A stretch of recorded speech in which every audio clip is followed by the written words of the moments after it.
तो मूवी की स्टार्टिंग के अंदर बताया जाता है एक सोलियन देश को, जहाँ की रानी का नाम होता है आयशा।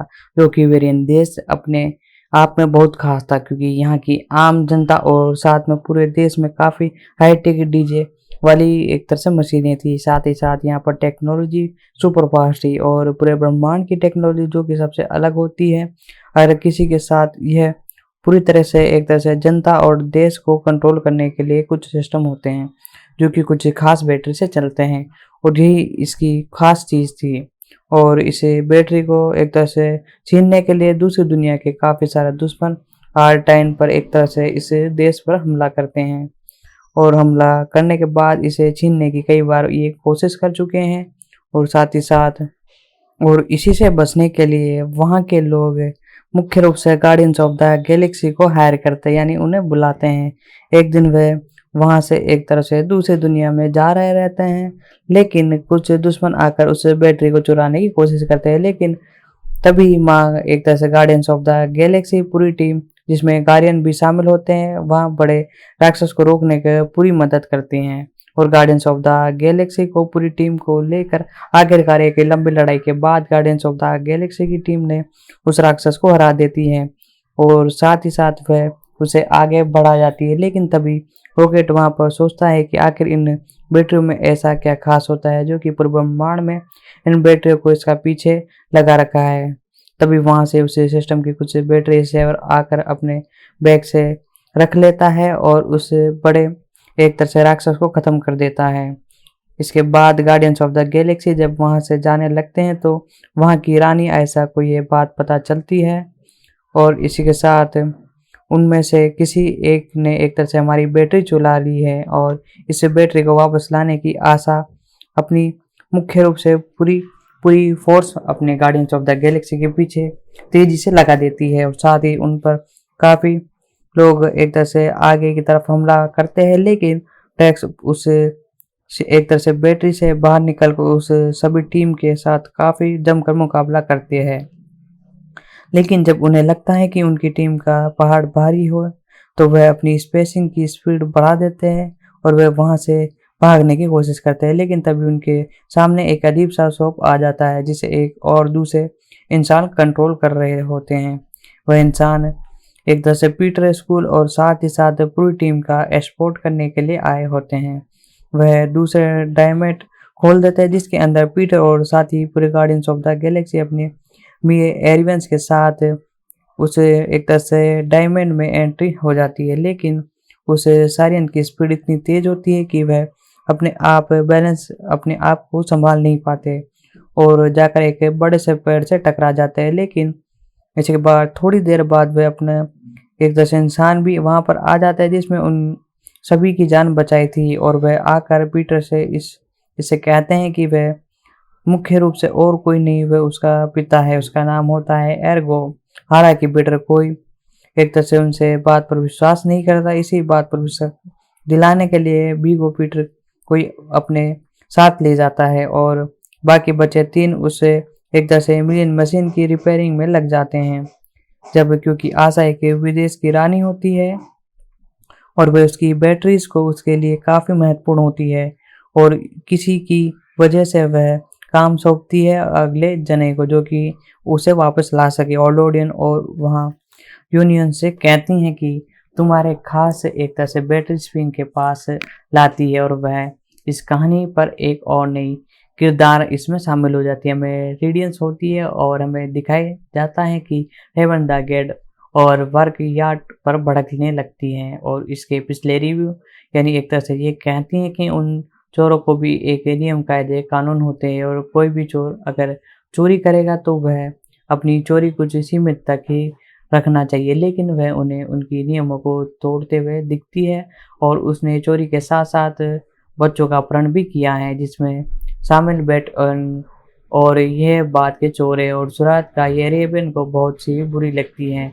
और चीना ब्रांड और डायलॉग में अपनी एक पीटर कोई पूरी टीम पर हंसने लगती है, और वह उस पर मुख्य रूप से यंत्रों के सभी यूज़ करती हैं। लेकिन क्योंकि उन्हें खास बैटरी चाहिए जिसमें वे आई टोट रही, और हालांकि उन बैटरियों इनका पीछे कार्बन की बहन ने बुरी एक तरह से भीड़ होती है, जो कि उसे पता चलता है कि गाड़ी जब तक एक टीम एक अलग डायमंड में फंसी हुई है, तो वह बैटरी इसको उनसे लेने के लिए वहां पहुंच जाती हैं। और योंडू बहुत सी काबिल और होनहार चोर होती हैं, लेकिन उसे चारों का सरदार बनते हुए काफी टाइम हो चुका था। और जब उन्हें उसकी टीम एक तरह से जहान वहां पर योनी कैद को देखती हैं, तो वह कहें एक तरह से आखिर तक हमें हुक्म का पालन करते हुए उस वक्त पर दिखाया जाता है।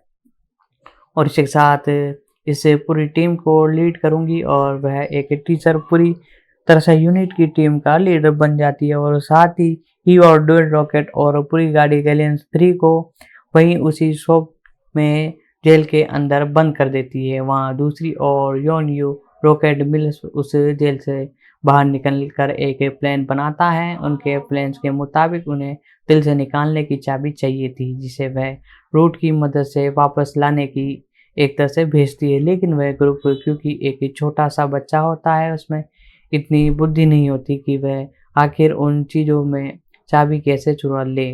और लेकिन तभी वह योन जो एक वागदा आ जाता है, और वह रूट की मदद करता है, चाबी निकालता है और साथियों को उस जेल से बाहर निकालने की कोशिश करता है। युद्ध के पास एक खास वेपन होता है, जो कि किसी भी सीट की आवाज़ में ऑपरेट होता है।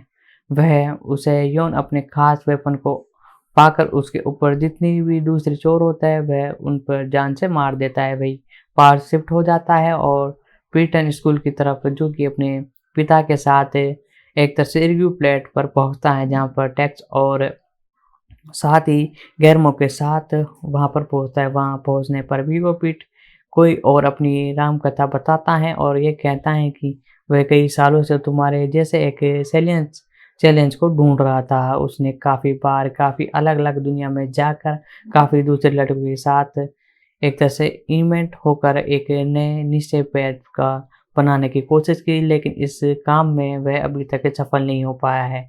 जब भी वह कोई एक तरह से बच्चा पैदा होता है, तो वह पैदा होने पर ही मर जाता है। लेकिन पीटर तो अभी उनमें से एक पहले से निकला है, जो कि इस पावर के साथ पैदा हुआ है। साथ ही कून यहाँ पर पीटर को उसकी माँ के बारे में बहुत सारी बातें बताता है। वह बताता है कि हम कैसे मिले थे और हमारी शादी कैसे हुई थी, साथ ही साथ इसे दुनिया में कैसे आए। और यहाँ पर हमें इस कहानी का सबसे बड़ा खुलासा होता हुआ दिखता है। हमें पता चलता है कि इन लोगों ने ही योन सेल्फ्रिट यानी पीटर कोई धरती से उसके पास लाने के लिए कहा था, लेकिन वहाँ पर यवनों का एक तरह से चोर होते हैं, और इसी वजह से वह पीटर और एर्गन के पास छोड़ने की बजाय अपने पास ही रख लेते हैं। इसी बात से पीटर काफ़ी हक्का बक्का रह जाता है, लेकिन तभी वह एर्गोन स्पीड को उसकी शक्ति याद दिलाता है, और तभी वह पीटर अपनी शक्ति फ्यूजन भी एक तरह से करता है।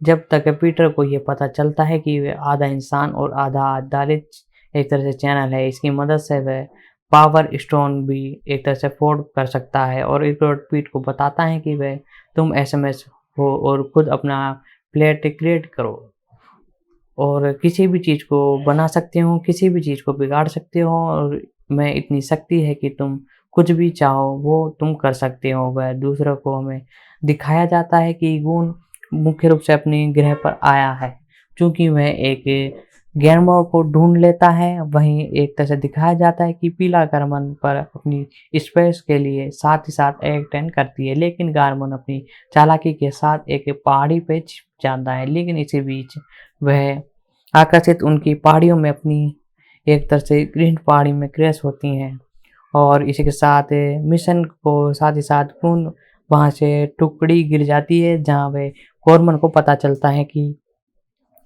वह बेल उसे मारने के लिए वहाँ पर आई है। और वह स्पील की एक बड़ी मशीन गन को अपने कंधे पर उठा लेती है, और अबिलिस पर उसे एक तरह से उड़गिड़त करने लगती है, और साथ ही साथ बेलियन की जान लेने की कोशिश करती है।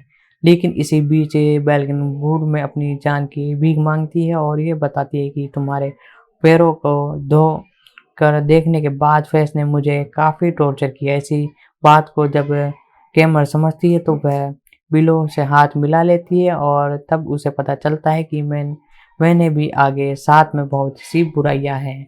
वह दूसरे को अपनी एयरस्पीड और अपनी शक्तियों को और ठीक करने की यूज़ की जाती है, इसके उसके बारे में बात करती हैं और साथ ही उस अपनी ट्रेनिंग में पीट को बताती हैं कि ये भी बताया कि वह नार्जन उसकी कितनी सारदी आखिर हैं और ना जाने उसकी कहानी किड हुई, लेकिन उसमें तुम सबसे खास होता है आज तक जीवित बचने के लिए। जैसे जैसे पीटर स्कूल अपनी शक्तियों का यूज़ करती हैं सीखती है तो वह उसे पोर्ट पर अभी भी पता रहता है, और जिसमें मेरी माँ को जान से मारा और अपनी बात पर चले से पीटर को काफ़ी सर तक गुस्सा आ जाता है। वह बिग बॉस पर अपनी बंदूक से शूट करने लगता है, लेकिन तभी बिग बॉस को गुस्सा आ जाता है और वह बताता है कि नागदा इसे बंदूक को मंच पर कुछ भी इस्तेमाल नहीं कर सकते। साथ ही साथ जिसका नाम होता है कि मैन टेस्ट वहाँ पर ड्रेस के साथ बैठी होती है। जब क्योंकि प्रैक्टिस काफ़ी शांत होता है तो वह ड्रेस की मान की भावना को जानती हैं और इसके मुख्य रूप से मन की बातों को जानने की कोशिश करती है, लेकिन बाद में उसे पता चलता है कि टैक्स काफ़ी परेशान होती है, वह काफ़ी दुखित और गुर्जन होती है, इसी वजह से वह गहरी नींद में हो जाती हैं। वह दूसरी ओर रॉकेट और यून जो कि अपनी प्लेनेट पर पहुंच चुकी होती है पीटर ने वापस लाने की, लेकिन जब तक उन्हें पता चलता है कि उनका असली दुश्मन और कोई नहीं है तो तभी उसे मिलकर अपनी टीम पर लेती है और इसकी इसी तरीके से हैरान हो जाती है कि प्लैंक करने लगती है। लेकिन इसी बीच वह रॉकेट एक बम तैयार करती हैं और वह ग्रूट को कहती हैं कि तुम्हें ये बम ले जा सकती है और दिल में ब्लास्ट करता है, तभी जान से मर पाएगा और बटरफ्लाई जब सभी को ख़त्म कर देते हैं। वह दूसरे ओर हमें पीटर युग में के बीच एक खतरा एक तरह से लड़ाई दिखने की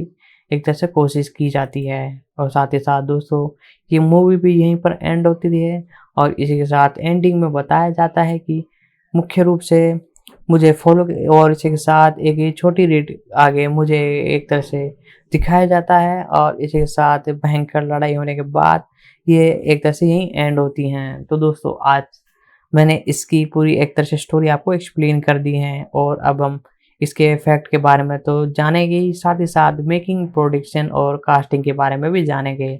तो दोस्तों इसके लिए वीडियो को लाइक कर दे, साथ ही साथ चैनल पर नए हो तो हमारे चैनल को अवश्य सब्सक्राइब कर दे, बेल आइकन दबा कर इसे ऑल पर सेट कर दे ताकि हमारी जितनी भी अपकमिंग वीडियो है उन सभी का नोटिफिकेशन आप तक पहुंच सके। तो दोस्तों इसी के साथ साथ हम और भी डिटेल जानेंगे। तो दोस्तों आपको और भी किसी मार्वल स्टूडियोज की मूवी की एक्सप्लेनेशन चाहिए हो, चाहे वो हिंदी, इंग्लिश, तमिल, तेलुगु, कन्नड़ या उर्दू कोई से भी लैंग्वेज में हो, हम सभी की एक्सप्लेनेशन हमारे चैनल पर प्रोवाइड कराते रहते हैं। मल्टीपल लैंग्वेजों में हमारी वीडियो अपलोड करते रहते हैं। तो इसके लिए ज़रूरी है कि आप हमारे चैनल को सब्सक्राइब कर दें और आपको जिस भी सीरीज़ की एक्सप्लेनेशन जाननी हो नीचे कमेंट बॉक्स में आइए और सिंपली उससे मूवी या सीरीज का नाम लिख दीजिए, हम उस पर डेफिनेटली वीडियो लाने की कोशिश करेंगे। हमारे YouTube चैनल तड़का मीडिया में हार्दिक स्वागत है। दोस्तों आज तक हमने इस वीडियो के अंदर अभी तक हमने एक तरह से सेक्शन 2 यानी एक तरह से वॉल्यूम 2 और 3 के स्टोरी के बारे में हमने आपको डिस्कशन किया। साथ ही साथ अब हम जानने वाले इस मूवी के एक तरह से अपडेट के बारे में, साथ ही साथ कास्टिंग के बारे में, प्रोडक्शन के और डायरेक्टर प्रोड्यूसर सबकी एक एक करके डिटेल जानने वाले हैं। और आज ही के दिन एक ऑफिशियल रूप से एक ट्रेलर टाइप का वीडियो लॉन्च किया गया है जिसके अंदर बताया गया है कि इसकी एक तरह से एडवांस बुकिंग के बारे में, जो कि इस एक तरह से सोमवार से चालू होने वाली है। साथ ही साथ इंडिया में भी इसकी एडवांस बुकिंग उसी दिन से चालू होगी। तो दोस्तों आज इस वीडियो में इसी के बारे में डिस्कशन करेंगे। तो आगे बढ़ते हैं और वॉल्यूम 3 यानी guardians of the Galaxy volume 3 के फैक्ट के बारे में जानना चालू करते हैं। दोस्तों सबसे पहले बात की जाए तो इस मूवी का डायरेक्शन करने वाले हैं जेम्स गुन, और इन्हें एक तरह से इस मूवी को लिखने के लिए भी दिया गया था और इन्होंने इस मूवी को लिखा है। साथ ही साथ मैंने आपको बताया दिया ये गार्डियंस ऑफ द गैलेक्सी द डेंट एवेंट और एडियंस लेक पर आधारित है। साथ ही साथ प्रोडक्शन की बात की जाए तो केवल फ्रीज इसका प्रोडक्शन कर रहे हैं। साथ ही साथ इसके अंदर मुख्य एक तरह से कैरेक्टर आपको देखने को मिलने वाला है क्रिस प्रैट और जोला सालदार, इसी के साथ साथ विन डिजिटल और कैड कपूर, सिनी गुंज के साथ साथ एल जेब और डेविंस आपको देखने को मिलने वाला है। इसमें सिनेमेटोग्राफी का काम हेनरी ब्रैम ने किया है, साथ ही साथ जो एडिटिंग है वो पैंड स्क्रीन ने की है और गॉर्जी ऑडियंस ने इसके साथ अपने हाथ बटोरे हैं। म्यूजिक की बात की जाए तो जॉन मार्फी, प्रोडक्शन कंपनी की बात की जाए तो मार्वल स्टूडियोज, और इसका distribution Walt Disney studio motion picture द्वारा किया जा रहा है। रिलीजिंग की तारीख तकरीबन 5 मई 2030 एक तरह से फिक्स गई है, और आज ही के दिन एक टीजर लॉन्च हुआ है जिसके अंदर इसकी अनाउंसमेंट कर दी गई है कि इसकी एडवांस बुकिंग कब से चालू होगी। साथ ही साथ टीजर भी बहुत ज़बरदस्त लग रहा है, और मुख्य रूप से ये संयुक्त राज्य अमेरिका में सबसे पहले रिलीज होगी, और इसी के साथ ही इंडिया में इसे लॉन्च कर दिया जाएगा। इंडिया के अंदर ये मल्टीपल लैंग्वेजों में, जैसा कि आपको पता है, मार्वल स्टूडियो की जितनी भी मूवीज आती है सारे की सारी मल्टीपल लैंग्वेज में आती हैं। वैसे ही इस मूवी को भी मल्टीपल लैंग्वेजों में डब किया गया है, और जेम्स गून ने नवंबर 2014 में कहा कि वे उनके पास श्रृंखला की तीसरी फिल्म के शुरुआत पर विचार कर रहे हैं, और उन्होंने अप्रैल 2017 में लेखन और निर्देशन के लिए अपनी वापसी की घोषणा की। डिज्नी ने जुलाई 2018 में ट्वीट पर विवादास्पद पोस्ट को अनुरूपित के बाद उन्हें फिल्म से निकाल दिया, लेकिन स्टूडियोज ने उसे अक्टूबर तक पटकथा को उलट दिया और गैन के निर्देशक के रूप में बाहर कर दिया। गून की वापसी 2019 में सार्वजनिक रूप से सामने आई, जब गैन ने अपनी फिल्म द सुसाइड स्क्वाड 2011 और उसके स्पिल ऑफ सीरीज प्रिंसमैन 2022 के लिए सीजन का काम करने के बाद उत्पादन फिर से शुरू किया। फिल्मांकन नवंबर 2021 में अल्टा जॉर्जियन में ट्रीट्स स्टूडियो में शुरू हुआ और मई 2022 की शुरुआत तक चला। Guardians of the Galaxy volume 3 को संयुक्त राज्य अमेरिका में 5 जून 2030 को एमसीयू के एक तरह से 5 मई 2030 को एमसीयू के 5वें पार्ट के अंदर एक तरह से रिलीज किया जाएगा, यानी वॉल्यूम 5। मुख्य रूप से जब रोटेन के अतिरिक्त के कुछ हिस्से के फिर से सामने आते हैं तो गैलियंस के रक्षक नहर पर जीवन के लिए एक तामीज बैठ रहे होते हैं। उसकी रक्षा करने के लिए पीटर क्विल को एक खतरनाक मिशन पर गार्डियंस का नेतृत्व करना चाहता है, जिसमें टीम भाग सकती हैं। और साथ ही साथ इसके बाद मैं आपको बताऊं तो मुख्य रूप से इसके अंदर बताया जाता है। साथ ही साथ मैं आपको बताऊं तो इसके अंदर मुख्य रूप से बेस की बात की जाए तो इसके अंदर आपको स्टोरी देखने को मिलेगी। जब रॉकेट के अतीत के कुछ हिस्सों को फिर से सामने आते हैं तो गैलियंस के रक्षक ओरेन पर अपने जीवन के साथ तालमेल बिठाते रहते हैं और उसकी रक्षा के लिए पीटर क्विल को एक खतरनाक मिशन पर गार्डियंस का नेतृत्व करने के लिए भेजा जाता है, जिसमें टीम का वो एक हिस्सा रहता है। इसमें जो रोल्स हैं उनके बारे में हम बात की जाए तो स्टार लॉर्ड के रूप में क्रिस प्रैट गार्डियंस गैलेक्सी के आधार मानव और आधा दैवीय नेता, जिसने एक बच्चे के रूप में पृथ्वी से एक तरह से जन्म लिया है और विदेश से चोरों और तस्करों को एक समूह द्वारा उठाया गया था जिसे रेवियस कहा जाता था। और गोमर के रूप में जो सरदार एक अनाथ जो कि अपने पिछले अपराधों के लिए मौन सक चाहता है। और साथ ही साथ ड्रैक्स द डिस्कर के रूप में डेवी बोर्थियर जो कि गार्जियन का एक सदस्य है और एक अत्यधिक कुशल योद्धा, जिसके परिवार को थैनोस निर्देशांक के तहत द एक्सपर्ट द्वारा मार दिया गया था। वॉल्यूम 3 का अंतिम बार होगा जब वह ड्रैक्स को चित्रित करेगा। भूमिकाओं के लिए आधार होने के बावजूद अभी इसे चित्रित के साथ साथ समय पर समाप्त करने के लिए लिया गया है और मेकअप में आने के लिए आवश्यक लंबे घंटों के देखते हुए अधिक नाटकीय भागों में उम्मीद का अभिनय की भूमिका निभाते हुए नजर आने वाला है। और भी कई किरदार है जो कि इसमें आपको देखने को मिलने वाले हैं। अब बात की जाए तो गार्डियंस ऑफ गैलेक्सी की प्रोडक्शन के बारे में, तो गार्डियंस ऑफ द गैलेक्सी 2014 में लेखक और निर्देशक जेम्स गून ने नवंबर 2014 में कहा कि guardians of the Galaxy volume के लिए मूल कहानी होने के अलावा 2017 पहली फिल्म पर काम करते हुए उसके पास संभावित तीसरी फिल्म के लिए भी विचार थे। इसके बावजूद वह जून 2015 में अनिश्चित है कि क्या वह तीसरी गार्डियन फिल्म के साथ शामिल होंगे। यह कहते हुए कि वह इस बात पर निर्भर करेगी कि वॉल्यूम बनाने के बाद उसे कैसे एक तरह से मैनेज किया जाए। और इसके साथ चलते चलते मुख्य रूप से गार्डियंस ऑफ द गैलेक्सी मार्च 2017 में गून ने कहा कि एक तीसरी फिल्म होगी जो कि हम सभी को अभी देखने को मिलने वाली है। निश्चित रूप से इसमें इसका पता लगाने की कोशिश कर रहे थे कि जल्द ही ये कहते हैं कि फिल्म के लिए अभी तक कोई विशेष योजना नहीं है, लेकिन मार्वल चाहेंगे इसे बनाने के लिए एक जब तक कुछ भयंकर ना हो तो हमेशा संभव होता है। आप भी नहीं जानते, उन्हें यह भी दोहराना है कि उन्होंने तय नहीं किया कि वह फिल्म पर निर्देशन करेगी या नहीं। वे अपनी भागीदारी और अपनी अगली परियोजना अगले हफ्तों में पता करने के लिए एक तरह से आपको उनसे बात करनी पड़ेगी। गुन ने प्राचीन में वापसी अनिश्चित का एक हिस्सा माइकल रूब के बिना उस पर काम करना नहीं समझा और वॉल्यूम के अंत में रोडियल की मृत्यु हो गई। तो साथ ही साथ गुन ने अप्रैल 2017 में घोषणा की कि वे Guardians of the Galaxy volume 3 लिखने और डायरेक्ट करने के लिए वापस आएंगे। और उन्होंने कहा कि फिल्म एडवेंचर इन्फिनिटी वॉर 2018 और एडवेंचर एक तरह से एवेंजर्स एंड गेम 2019 के बाद सेट में भागीदारी निभाएंगे। उन्होंने महसूस किया कि गार्जियंस फिल्म एक तरह से संपूर्ण रूप से एक ही साथ काम करेगी। कहानी कह रही है कि तीसरे फिल्म के साथ बहुत अच्छी चीज़ें एक साथ बांधित होगी, बहुत सारे जवाब देगी, बहुत सी अलग अलग चीज़ें हमें देखने को मिलेगी। गुन ने मार्वल कॉमिक्स यूनिवर्स के भविष्य पर मार्वल के साथ काम करने की योजना बनाई और इसी के साथ साथ मुख्य रूप से वॉल्यूम पर काम करना शुरू कर दिया और तीसरी इन्फिनिटी वॉर पर कार्य निर्माण और सहलेखन के रूप में अपनी काम पूरा करने के लिए तैयार हो गए। तीसरी फिल्म के लिए लौटने पर गुन ने कहा कि मैंने हाँ नहीं कहा है अगर मुझे इस बात की बिल्कुल स्पष्ट अंदाज नहीं होता कि हम कहाँ जा रहे हैं, हम क्या कर रहे हैं और मैं एक तरह से अगर मेरे पास इसके लिए कोई विजिट नहीं है तो यह सब इसे करने पर जारी रहेंगे। मूल रूप से वॉल्यूम के लिए अपने स्क्रिप्ट उपचार में एडम बोलियस को शामिल करने के बाद मुख्य रूप से गुन और फिज ने एमसी के लोकप्रिय पक्ष पर चित्रित और महत्व को नोट किया और संकेत दिया कि वह वॉल्यूम में दिखाई देगी। और 3 मई 2017 को वॉल्यूम जारी होने के बाद गुन ने कहा कि वह अगले 3 वर्षों में तीसरी फिल्म बनाएंगे और पुष्टि की कि पॉम क्रूएट और मेडियस के रूप में अपनी भूमिकाओं को फिर से निभाएंगे।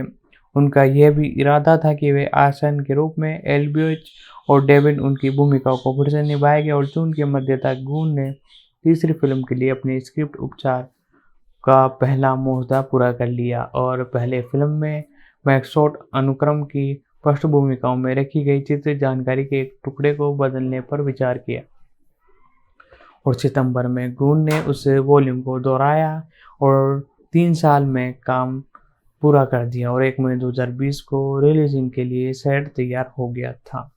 फिर फरवरी 2018 के अंत में गुन ने संभावित मार्कल हेल्स के साथ मिलने की योजना बनाई। फिल्म पर नजर आ रहे थे और अप्रैल क्रिस्टेन के रूप में अपनी भूमिकाओं को पुनः स्थापित करने के लिए तैयार थे।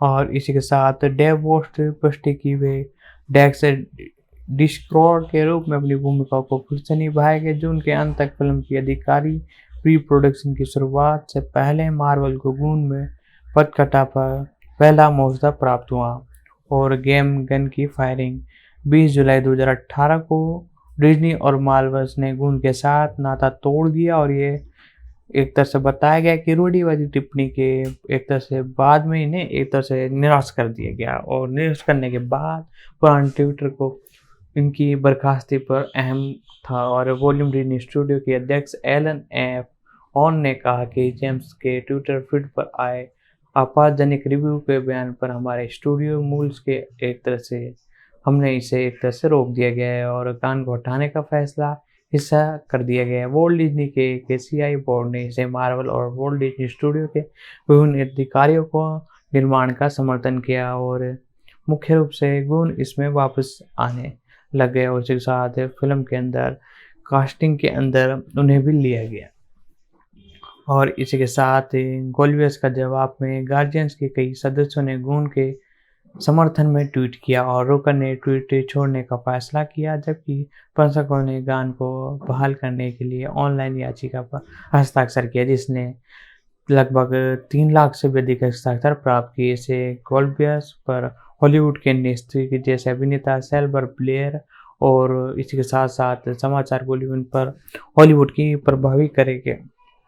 और मुख्य रूप से मैं आपको बता दूं डिज्नी और मार्वल अभी भी फिल्म पर जल्दी से आगे बढ़ाना चाहते थे और जल्दी उनकी स्क्रिप्ट करने की पुष्टि की यह तय करने के साथ साथ संयुक्त राज्य अमेरिका ने गून ने अपने अनुभव का उल्लेख नहीं किया क्योंकि फिल्म का हस्ताक्षर करने से पहले वे ट्वीट लिखे गए थे जिसमें गून और डिज्नी के बीच जटिल बातचीत हुई थी और गून को 7 से 10 मिलियन $1 या उससे अधिक के भुगतान किए जाने की उम्मीद थी और कुछ उम्मीद थी कि बातचीत अंततः उसे क्षमता में वापस कर सकती है।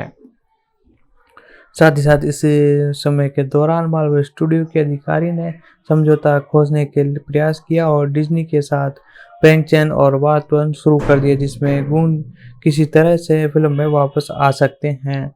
मार्वल के ये 11 घंटे का प्रसार फिल्म के कलाकारों का बयान को प्रेरित था। साथ ही साथ मुख्य रूप से आपको देखने को मिले बाद में अगस्त में प्री प्रोडक्शन की तैयारी करे और छोटे क्रू को बर्खास्त कर दिया गया क्योंकि फिल्म का निर्माण स्थगित रूप से कर दिया गया था ताकि मार्वल और डिज्नी गून को बदलने के लिए निर्देशक ढूंढ सके और प्री प्रोडक्शन 2018 के अंत तक शुरू होने जा रहा था लेकिन मुख्य फोटोग्राफी जनवरी या फरवरी 2019 पर निर्धारित थी। इसी समय बोस्टन अनिश्चित था कि वह फिल्म के लिए वापस आएंगे जैसे कि उन्होंने किया था और मुख्य रूप से सितंबर के अंत तक जेम्स गून के भाई सिन जिन्होंने पिछले गार्जियन में वेरियन विन की भूमिका निभाई और रॉकेट के लिए मिशन कैचर प्रदान किया था। फिल्म्स ने दोहराया कि डिज्नी अभी भी जेम्स की पटकथा के साथ फिल्म बनाने के लिए इर्द गिर्द रहता है लेकिन कलाकारों को यह नहीं बताया कि उत्पादन कब तक जारी रह सकता है। सीन ने कहा कि वे अपने भाई की बरखास्ती से पहले 3 फिल्म के लिए अपनी भूमिकाओं को पुनः पेश करने के लिए तैयार कर रहे हैं।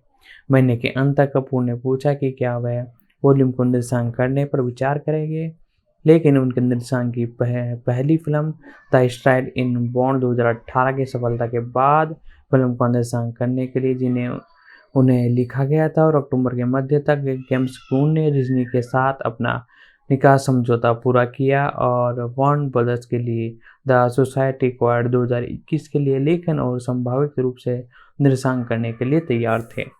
गून को फिर से नियुक्त अक्टूबर 2018 के मध्य में गून ने एक तरह से सुसाइड स्क्वाड में शामिल होने के बाद एक दिन बाद उन्होंने हॉरन द्वारा निजी तौर पर सूचित किया गया कि वे वॉल्यूम के निर्देशक के रूप में वापस आ सकते हैं।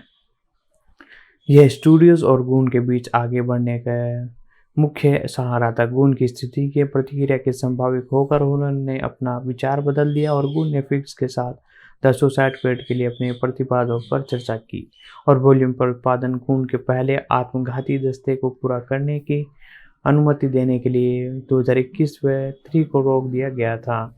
एंटमैन 2015 की पटकथा और मार्वल स्टूडियो के साथ काम करने के बाद एडम एक्स ने कहा कि वह फिर से स्टूडियोज के साथ काम करने के लिए इच्छुक है और कहा कि उन्होंने वॉल्यूम के निर्देशक रूप में कार्यभार संभालने के लिए चर्चा की और 3 फेज के साथ अन्य परियोजनाओं के साथ 2019 की शुरुआत में फ्रिज और पैड ने दोहराने के लिए मार्वल भी वॉल्यूम बनाए गए 3 और मार्च 2019 में गून सार्वजनिक रूप से फिल्म का निर्देशन के लिए फिर से काम पर रखने का खुलासा किया गया और डिजाइन हॉलीवुड ने कहा कि मार्वल स्टूडियोज ने फिल्म के लिए कभी भी अन्य निर्देशकों का मुलाकात या विचार नहीं किया। अप्रैल के अंत तक फ्रेंचाइजी के 5 प्रमुख सितारे पैट और कपूर और डिज्नी सभी सीक्वल के लिए लौटने की उम्मीद थी जिसका फिल्मांकन 2020 में होगा।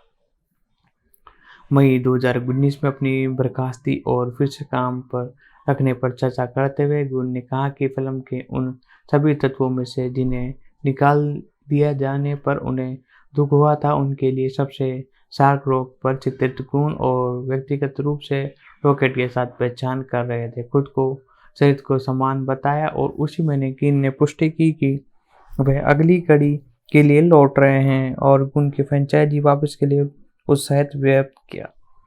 उसके साथ कोविड-19 महामारी पर उस फिल्म के लिए उत्पादन योजना को प्रभावित नहीं किया और अगले महीने कहते हुए कि 2021 में कुछ समय बाद रिलीज होगी। और इसी के साथ अगस्त 2020 में गून ने फिल्म की पटकथा के लिए एक नए मुद्दे पर बदला किया और द सुसाइड स्क्वाड और पीसमेकर 2022 के शीर्षक पर एक स्पील और टेलीविजन श्रृंखला लिखना शुरू किया। एक महीने बाद वह वॉल्यूम पर काम शुरू करने की योजना बना रहे थे। उसी फिल्म और सीजन को पूरा करने के बाद 2021 में 3 उन्होंने नवंबर में पुष्टि की कि वॉल्यूम के लिए स्क्रिप्ट 3 समाप्त हो गई है और कहा कि उत्पादन असफलताओं के बावजूद उनकी शुरुआती विचारों में बहुत कम बदलाव आए हैं, लेकिन फिल्म को 1 महीने के बाद 2023 में रिलीजिंग के लिए तैयार किया गया और 2021 में अंत में फिल्मांकन सेट किया गया। कुछ ही समय बाद the Guardians of the Galaxy सोडियन स्पेशल 2022 के बाद भी सेट होने के लिए एक तरह से चालू किया गया। तो दोस्तों, यदि आपको हमारी ये वीडियो पसंद आ रही है तो वीडियो को लाइक कर दे, साथ ही साथ चैनल पर नए हो तो चैनल को सब्सक्राइब कर दे, बेल आइकन दबाकर इसे ऑल पर सेट कर दे ताकि हमारी जितनी भी अपकमिंग वीडियो उन सभी का नोटिफिकेशन आप तक पहुंच सके। साथ ही साथ इस वीडियो को अपने दोस्तों तक भी शेयर करें। तो दोस्तों, अब तक हमने इस वीडियो के अंदर इस मूवी के बारे में जितनी भी डिटेल थी यानी स्टोरी वॉल्यूम 3 और 2 की हमने आपको एक्सप्लेन कर दी है। साथ ही साथ जो इसकी अपडेट है यानी फैक्ट के बारे में भी हमने आपको बता दिया है। अब आगे जो वीडियो होने वाली है इसके अंदर हम इसके कास्टिंग और इसके साथ डायरेक्टर और प्रोड्यूसर के बारे में बात करने वाले हैं। तो दोस्तों, वीडियो में कंटिन्यूस बने रहे और वीडियो को लाइक कर दे और साथ ही साथ आगे चलते हैं और वीडियो में और डिटेल जानते हैं इस मूवी के बारे में। तो दोस्तों, अब तक हमने इस वीडियो के अंदर इसकी स्टोरी आपको एक्सप्लेन की, साथ ही साथ प्रोडक्शन और बेसिक जो डिटेल होती है वो मैंने आपको बताई। तो अब हम बात करने वाले हैं पास्ट प्रोडक्शन की। फिल्म के लिए एक तरह से डिजाइन और दृश्य बनाने में प्री प्रोडक्शन का काम अप्रैल 2021 तक शुरू किया गया और मई की शुरुआत में मार्वल स्टूडियोज ने घोषणा की कि मुख्य रूप से इस पर पूरा फोकस किया जा रहा है और मार्वल स्टूडियोज ने इसकी रिलीजिंग तारीख भी एक तरह से फिक्स कर दी और कहा कि ये मूवी आपको 2030 में 5 मई को देखने को मिलने वाली है। साथ ही साथ ये वर्ल्ड वाइड रिलीज होगी और बाद में महीने के अंदर गून ने वॉल्यूम 3 यानी थॉर लव एंड थंडर की एक तरह से घोषणा की, जो कि हमारे चैनल पर इसकी भी वीडियो प्रोवाइड है, आप जाकर इसे भी देख सकते हो। गून ने जून तक फिल्म की स्टोर ब्रीड शुरू कर दी और फिल्मांकन बाद में नवंबर 2021 में एटलांटा जॉर्जिया में अप्रैल 2022 के आसपास अपेक्षित अंत के रूप में होने का पता चला और बोर्चन ने कहा कि उन्हें वॉल्यूम के लिए एक स्क्रिप्ट नहीं पड़ी और 3 और अन्य सुनिश्चित नहीं था। उत्पादन में देरी के दौरान ये बदलाव आ गया और अगले महीने गीस ने कहा कि वह अपने क्लोर और एक स्पर्श पटकथा पड़ी है और ये अविश्वसनीय, शानदार, भावुक और मज़ेदार होने वाली है।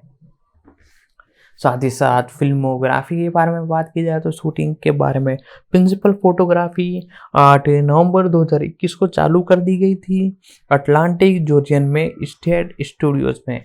जैसा कि आप सभी को पता है, मार्वल स्टूडियोज की जितनी भी मूवी है वो एक छोटे से कमरे में ही शूट कर ली जाती है क्योंकि फुल्ली ग्रीन स्क्रीन का इसमें यूज़ किया जाता है। वर्किंग 10 हॉट क्रिस के तहत वॉल्यूम के लिए ऐसे करने के बाद हेरियन बैन ने सिनेमेटोग्राफर के रूप में काम किया और सेकंड और the Guardians of the Galaxy hold special goon की फायरिंग से पहले फिल्मांकन फरवरी 2019 में शुरू होने वाला था और फिर इसे एक तरह से डिले कर दिया गया और फिल्मांकन शुरू के साथ साथ सिल्वेट स्टोन ने खुलासा किया कि वे वॉल्यूम में स्टार गोल्डमैन के रूप में वापसी करेंगे और गून ने मुख्य कलाकारों के सदस्यों के एक तस्वीर पोस्ट की जिसमें पता चला कि पिस्मेर एक गून के सहयोगी के साथ क्रूसेड एल्ब्यून फिल्म के हिस्से थे।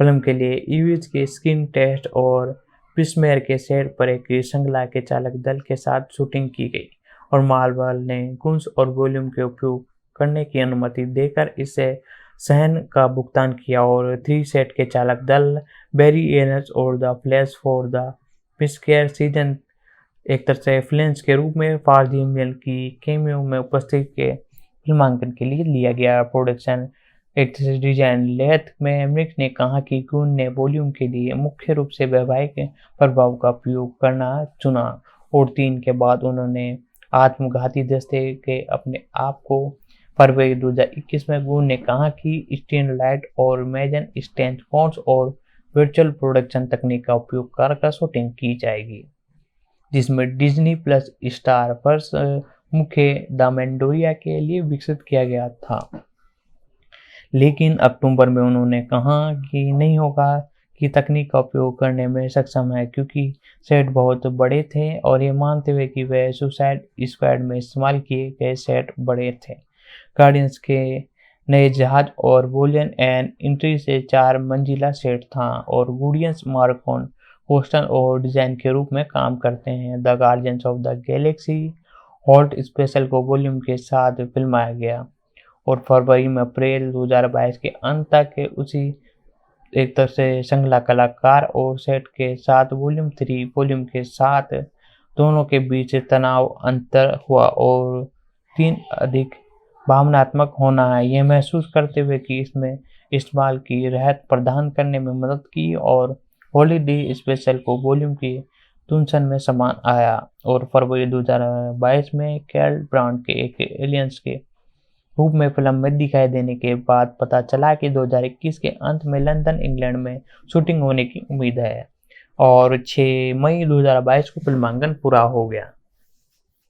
डार्क प्रोडक्शन तो जून 2022 की शुरुआत में द सुसाइड स्क्वाड ने अभिनय करने के बाद डैनियल मॉरिस को फिल्म में एक छोटी भूमिकाओं के लिए प्रकट किया गया। डेल्विन को भी आयस के रूप में अपनी भूमिका को दोहराने की पुष्टि की गई, जबकि मारियन और बाल्कोन को निको साइड के साथ साथ फिल्म में दिखाई देने की बात सामने आई। जून ने एल्विस को बैकलॉन के क्रम से उच्च विकासवादी और मॉक्स द स्पेक्टर को चित्रित करने के लिए प्रकट किया। पहले 2 गार्जियंस फिल्म को हॉलीडे स्पेशल कोच को कुछ कुर्द अभिनेता के रूप में देखा और साथ ही साथ अक्टूबर 2022 में पता चला कि वे बालकोन्स वॉल्यूम में अपनी भूमिकाओं को हॉल्ड स्पेशल में कोच को चित्रित करेंगे और 3 फरवरी 2023 को असीम चौधरी ने खुलासा किया कि वे फिल्म में एक अज्ञात भूमिकाओं में दिखाई देंगे। तो दोस्तों अब सारे के सारे प्रोडक्शन डार्क प्रोडक्शन सभी के बारे में मैंने आपको बता दिया है। तो अब बात आती है म्यूजिक की। अप्रैल 2017 में गुन ने महसूस किया कि फिल्म के लिए संगीत पहले 2 फिल्मों के साउंड ट्रैक विश्वकारी मिक्स वॉल्यूम के इस्तेमाल के लिए संगीत के अलग हो गए और वॉल्यूम 1 और वॉल्यूम 2 के अगले महीने उन्होंने एक साउंड ट्रैक के बारे में एक तरह से बात की। कहानी के लिए उपलब्ध संगीत का व्यापक रेंज के कारण शीघ्र ही कुछ विशिष्ट विकल्प बनाए थे। जून 2017 की शुरुआत तक गुन ने संभावित गीत के लिए अपनी पसंद को 2081 तक सीमित कर दिया, लेकिन ध्यान दिया कि वह सूची पूरी से बढ़ सकी थी और फिल्म के सभी गाने अगले महीने तक चुन लिए गए थे और अगले एक तरह से आधुनिक नहीं थे और क्लूस जून से आते हैं जो उन्हें वॉल्यूम के अंत में प्राप्त हुए हैं। हालांकि गुल ने कहा कि साउंड ट्रैक पहले 2 फिल्म के एक तरह से मूल में 1970 के दशक के पॉप गानों तक सीमित नहीं थे, लेकिन गुन वॉल्यूम के लिए वांछित गीत का उपयोग करने में असमर्थ था और इसके स्वामित्व पर कानून लड़ाई के कारण अक्टूबर 2021 में गुन ने खुलासा किया कि जून मार्जी फिल्म के स्कोर की रचना कर सकते हैं। हालांकि फिल्म के दौरान सेट पर बजाए जाने वाले गीत को पहले ही रिकॉर्ड कर चुके थे और मार्फी ने टायल बैटन की जगह ली। उन्होंने पहले 2 फिल्म के लिए स्कोर तैयार किया और मार्फी ने द सुसाइड स्क्वाड के संगीत के रूप में बैट्स की जगह ली। जब बैट्स ने उत्पादन के दौरान उस फिल्म को छोड़ दिया तो उसके बाद साउंड ट्रैक दूसरे को संभाला गया। साथ ही साथ अब हम बात करने जा रहे हैं इस मूवी के बारे में, मार्केटिंग के बारे में। मार्केटिंग एक मूवी के लिए बहुत बेहतरीन और बहुत खास रहती है। तो मार्केटिंग मुख्य रूप से 2022 में सैन डिएगो कॉमिक्स कॉन में मार्वल स्टूडियोज के पैन के दौरान फिल्म पर चर्चा की गई, जहां फुल एक तरह से फुटेज सामने आई थी। साथ ही साथ 2022 में सैन डिएगो कॉमिक्स कॉन ने मार्वल स्टूडियोज के लिए एक तरह से पहने के दौरान फिल्म पर चर्चा की।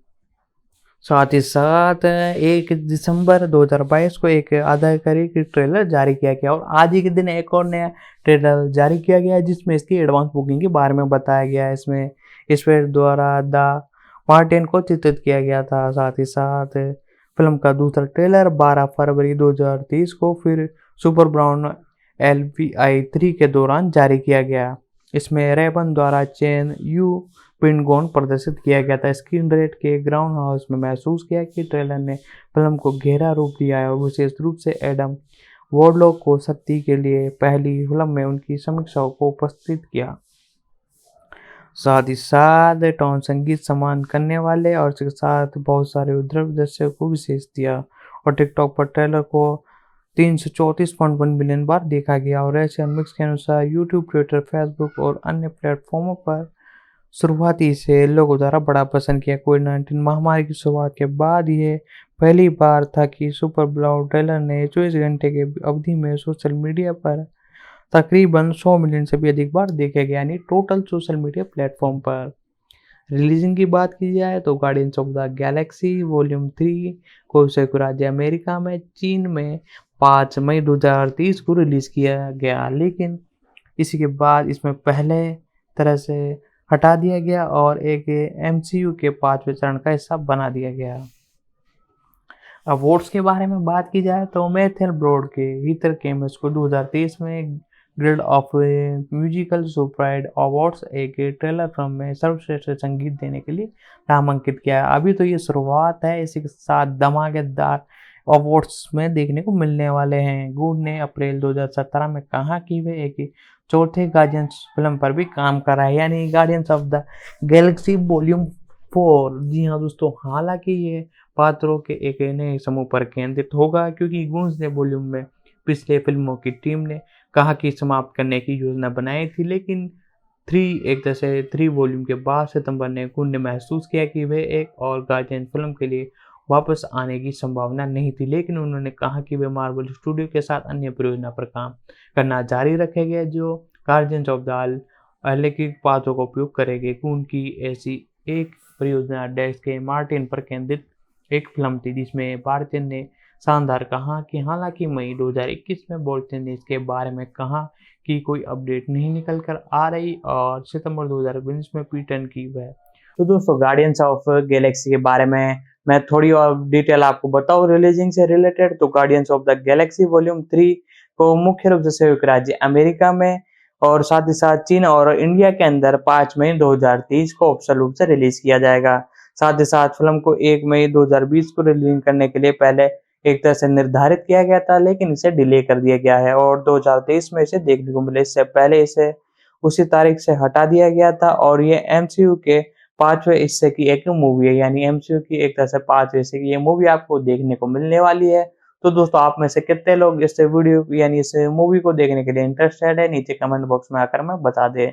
तो दोस्तों, आज हमने इस मूवी के बारे में जाना और आगे थोड़ी और डिटेल इसके जो एक तरह से कास्ट है उनके बारे में भी थोड़ी डिटेल जान लेते हैं और एक और नई मार्वल स्टूडियो की मूवी आ रही है उसके बारे में भी हम जानते हैं। तो वीडियो को लाइक कर दे और आगे बढ़ते हैं इस मूवी की एक तरह से नई जो मूवी आ रही है मार्वल स्टूडियो की उसके बारे में जानते हैं।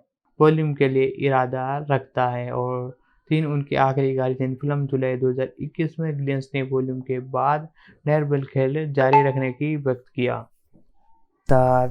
मुख्य रूप से ये आपको आखिरकार गार्डियंस ऑफ द गैलेक्सी मई 2021 में पुष्टि की गई कि जुलाई 2021 में गिलियंस ने वॉल्यूम के बाद डेयरडेविल खेलने जारी रखने की एक तरह से व्यक्त की, यानी एक तरह से guardians of the Galaxy volume 5 आपको यानी 4 और 5 देखने को जरूर मिलने वाली है।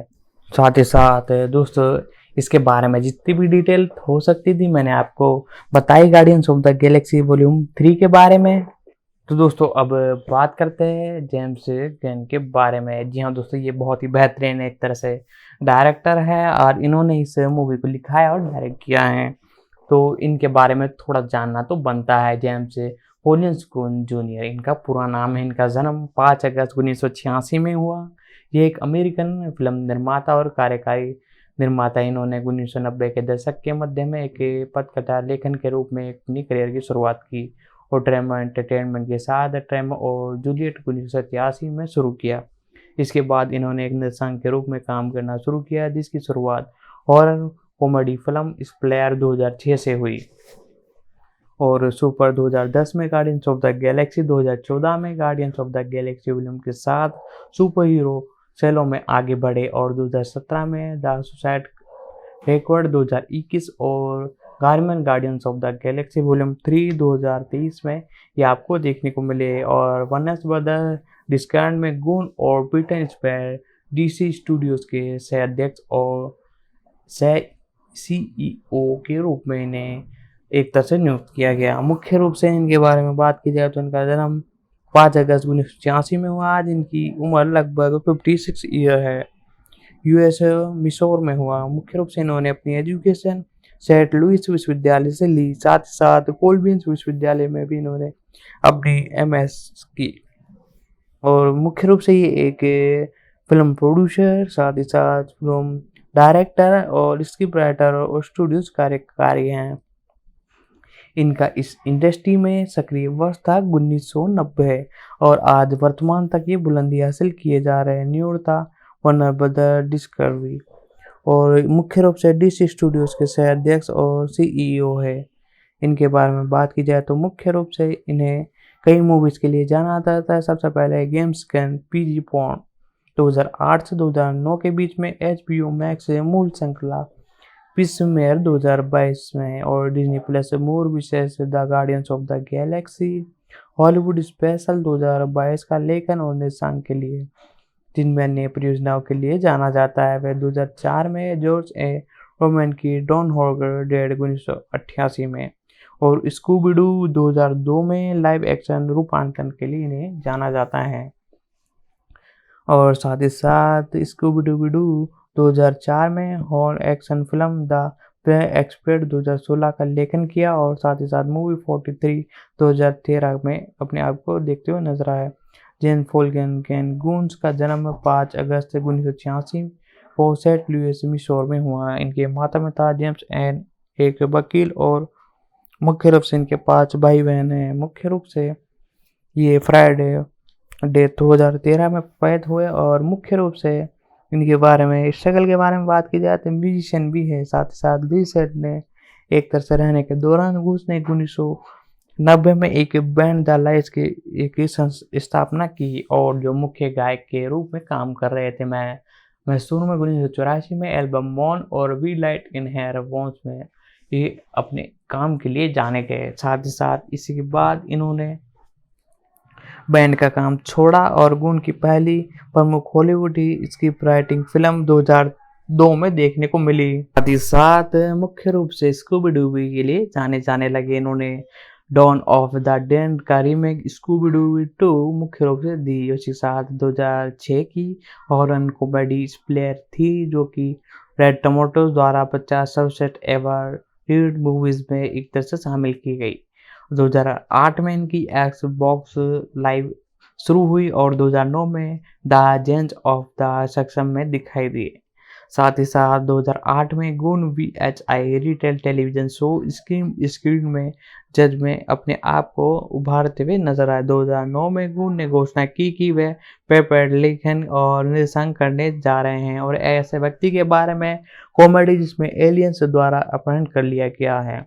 और मार्च 2009 में गुन ने घोषणा की कि वे दुर्भाग्य से एक पालतू जानवर प्राप्त होते हैं।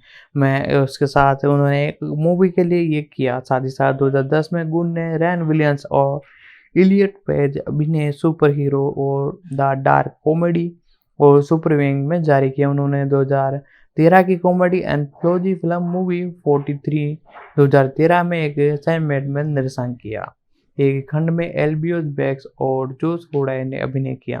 फिल्म की समीक्षा थी और द गोलियंस द गैलेक्सी के मार्वल स्टूडियो रूपांतरण का सहलेखन और निर्देशन किया जो 1 अगस्त 2014 को रिलीज हुई। उनके भाई ने सिंह की फिल्म में एक भूमिका निभाई। साथ ही साथ ये मूवी आपको देखने को मिली। साथ ही साथ अक्टूबर 2018 में गुन ने DC expand universe the suicide squad के लिए पूरी तरह से कई स्क्रिप्ट लिखने के लिए काम पर रखा गया और इसके मूल निर्देशन गोर्विन और सोडियस मुद्दे के कारण चले जाने के कारण जनवरी 2019 में द सुसाइड स्क्वाड के निर्देशन करने के लिए आधिकारिक तौर पर उनकी पुष्टि की गई। इन्हें HBO मैक्स के लिए जॉन सिन द्वारा निर्देशित किया गया। और साथ ही साथ गू ने 2000 में एक उपन्यास लिखा द टोर्ड एक्टर एक अस्पताल के अनदेखी कहानी के जो कि अस्पताल में ड्रग्स चुराने की कोशिश करता है। और साथ ही साथ डिज्नी में फायरिंग और पहल जुलाई 2018 में गून ने डोनाल्ड ट्रंप की सार्वजनिक आलोचना प्रतिक्रिया के बाद वाइल्ड सर्व में वियज के अंदर हिस्सा लिया। साथ ही साथ इन्होंने वो डिज्नी स्टूडियो के निर्णय को मनोरंजन और बढ़ पात्रों की आलोचना की। साथ ही साथ 1987 में डिज्नी फिल्म हार्कस में एक आवाज अभिनेता के रूप में काम किया। इसी के साथ इनके द्वारा इसे बड़ा पसंद किया गया और मार्च 2019 में वॉल्ट डिज्नी स्टूडियो के अध्यक्ष एल हॉन्स के साथ बैठक के बाद गून को डिज्नी द्वारा फिल्म के निर्देशक के रूप में बहाल किया गया और गून ने गैलेक्सी वॉल्यूम के सह एक तरह से रख रखाव का उत्पादन करना शुरू किया और 3 अक्टूबर 2021 को आत्मघाती मुख्य रूप से इसे लिया गया।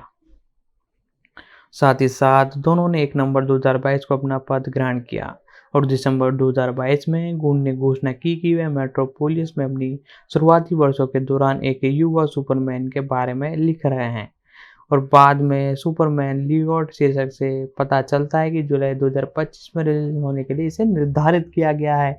यानी ये आपको 2025 में मार्वल स्टूडियो का एक और नया कैरेक्टर जन्म लेने वाला है। जुलाई 2025 में रिलीजिंग के लिए निर्धारित और मार्च 2023 में ये पुष्टि की गई कि गून परियोजना पर निर्धारित भी करेगा और जून 2023 में गून ने सफरान ने भविष्य DCU फिल्म के लिए अपनी योजनाओं का खुलासा किया, जिसका पहला अध्ययन गार्डियंस एंड द मोनेट शीर्षक था। गून का एक साप्ताहिक एपिसोड एनिमेटेड श्रृंखला लिखने का भी पता चला। उसके साथ साथ और भी कई किरदार आपको देखने को मिले। गून ने 7 अक्टूबर 2000 को अभिनेता जेम्स फ्लेयर से शादी की और इसी के साथ साथ आज उनके 2 बच्चे भी हैं। फिल्मोग्राफी के बारे में बात की जाए तो 1987 में इनकी एक तरह से टूर्नामेंट ऑफ जूलियट और इसी के साथ 2000 में इनकी स्पेशल्स, साथ ही साथ 2002 में स्कूबी डू और इसके साथ down of the dead, Scooby डूबी डू, मोस्टर अंडरस्टैंड और 2006 में स्लिटर और 2010 के अंदर इनकी सुपर और इसके साथ 2014 में गार्डियंस ऑफ द गैलेक्सी ये और मूवी में दिखाई दिए। 2014 में गार्डियंस ऑफ द गैलेक्सी के साथ साथ 2016 में द ब्लैक एक्सपर्ट और 2017 में आई गार्डियंस ऑफ द गैलेक्सी 2। तकरीबन 3 से 4 साल के वेट के बाद 2019 में बैर्थन और 2021 में ब्रिज ब्राउन और 2021 में द सुसाइड क्वीन और 2023 में गार्डियंस ऑफ द गैलेक्सी और इसके साथ 2023 में पोएट वसे स्किन आपको देखने को मिलने वाली है। सुपरमैन एक तरह से लीगेस आपको देखने को मिलने वाली है। ये मूवी बहुत ही ज़बरदस्त रहने वाली है, तो आज इसी पर थोड़ा और डिस्कशन कर लेते हैं। इस मूवी में आपको कौन कौन देखने को मिलने वाला है और इसी के साथ हम डिस्कशन करते हैं। हालांकि ये एक मूल कहानी है फिल्म का रिपोर्ट के रूप में सुपरमैन के एक युवा संस्करण का केंद्र है, जहां पर लोइस लेन जैसे प्रमुख पात्रों के साथ बातचीत करता है। जब वे स्मॉल विलेज में अपना मानव परिवार के साथ अपनी क्रिस्टोफी विरासत को समेटने की यात्रा कर रहा था, तो गून ने फिल्म का सुपरमैन की सच्चाई अन्य और एक तरह से अमेरिकन तरीके से अवतार के रूप में वर्णित की। वह एक ऐसी दुनिया में दयालु है जो कि दयालुता को पूरा करने या जमाने की तरह समझता है। गून और सफरान ने फिल्म को ड्यूट की सच्चाई शुरुआत मानी और 1 नवंबर 2022 को DC स्टूडियो ने से एक CIO बनने के बाद एक नए कैरेक्टर का उल्लेख किया।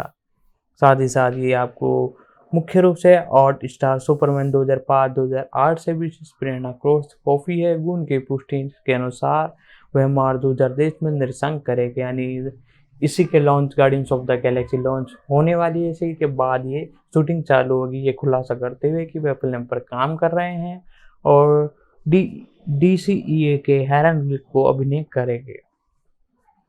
तो इसमें अभी तक इतनी अपडेट हमारे सामने आई है जितनी हमने आपको प्रोवाइड करा दी। तो दोस्तों जेन गुन्स के बारे में भी हमने कई डिटेल आपको बता दी। गार्डियंस ऑफ द गैलेक्सी के बारे में बेसिक डिटेल में आपको बता देता हूँ। गार्डियंस ऑफ द गैलेक्सी मुख्य रूप से एक टीम के नाम से इसे जाना जाता है। मार्वल कॉमिक्स द्वारा प्रकाशित अमेरिकन कॉमिक पुस्तक में दिखाई देने वाली एक सुपर हीरो टीम है। मुख्य रूप से आपको पता ही होगा मार्वल स्टूडियोज की जितनी भी एक तरह से ये मूवीज आती है वो मार्वल कॉमिक्स पर बेस्ड रहती हैं, तो ये भी इसी से उठाई गई है। और साथ ही साथ मुख्य रूप से इसे एक तरह से प्रकट की गई थी एलियन स्क्वाड 6 में और इसके साथ मुख्य रूप से ये इसकी वॉल्यूम 2 2008 से 2010 में और वॉल्यूम 3 2013 से 14 में और वॉल्यूम 4 भी आ चुकी है। आप यदि इसके एक तरह से सेक्शन 4 को जानना चाहते हो तो आप इस वॉल्यूम को पढ़ सकते हो, आप जाकर इसे देख सकते हो। और मैं डेफिनेटली कह सकता हूँ वॉल्यूम 4 भी आपको जल्दी देखने को मिलेगी। 2017 में रिलीज हुई टीम कॉर्स film Avenger Infinity War, 2018 adventure Endgame, 2019 Thor Love and Thunder, Disney plus Guardians of the Galaxy hot special दोनों में भी दिखाई दिए थे। और अगली film Guardians of the Galaxy volume 3 2030 में एक गार्डियन टीम इस नाम के तहत काम करने वाली दूसरी टीम है और 1986 के आर्डन इन और रॉन बोथ के साथ स्टीन ली द्वारा बनाई गई मूल टीम है। शीर्षक का दूसरा खंड मई 2008 में प्रकाशित हुआ था, जिसमें टैन एल्बन और एडिन लेट ने लिखा था। ये आपको एक तरह से बहुत ही बेहतरीन जानकारी मैंने आपको बताई गार्डियंस ऑफ द गैलेक्सी के बारे में भी। ये दोस्तों आज हमने इतनी सारी टॉपिक कवर किए, तो दोस्तों इसी के साथ हम जान लेते हैं इस मूवी के और डिटेल के बारे में। मुख्य रूप से इस मूवी के अंदर आपको जो एक तरह से कैरेक्टर आपको देखने को मिलने वाला है उनके बारे में भी हम जानेंगे, साथ ही साथ पहले प्रोडक्शन के बारे में जान लेते हैं। और दोस्तों यदि आपको भी हमारी ये वीडियो पसंद आ रही है तो वीडियो को लाइक कर दें, साथ ही साथ चैनल पर नए हो तो चैनल को सब्सक्राइब कर दे, बेल आइकन दबाकर इसे ऑल पर सेट कर ले। स्टूडियोज के अध्यक्ष और मार्वल सिनेमैटिक यूनिवर्स के फ्रेंचाइजी के प्रमुख निर्माता हैं। इन्होंने जिन फिल्मों का निर्माण किया उन्होंने दुनिया भर में बॉक्स ऑफिस पर 28.5 बिलियन डॉलर से भी अधिक की कमाई की। और थॉर लव एंड थंडर ने तो अभी रिकॉर्ड तोड़ कमाई की है। इसके बॉक्स ऑफिस कलेक्शन के बारे में भी मैं आपको बताता हूँ, जो कि बहुत ही खास है। साथ ही साथ मैं आपको बताता हूँ इसी के बारे में। और साथ ही साथ दोस्तों आपको वीडियो तो पसंद आ रही है तो लाइक कर दीजिए। तो इसकी IMDb Thor Love and thunder की IMDb जो रेटिंग थी वो 6.3 थी 10 में से। साथ ही साथ इसका जो बजट था लगभग 76 करोड़ था। और इसका बॉक्स ऑफिस कलेक्शन यदि मैं आपको बताऊं तो मुख्य रूप से इसने बॉक्स ऑफिस कलेक्शन के हिसाब से इसने लगभग डॉलर्स के अंदर इसका बजट था 250 मिलियन डॉलर। उसने box office collection 760 million dollar का किया, यानी रिकॉर्ड तोड़ कमाई की। और आप सभी को पता ही है इंडिया के साथ अलग अलग कंट्रीज में रिलीज होती है। तो दोस्तों मैंने इसके बारे में भी आपको थोड़ी डिटेल आपको बता दी है।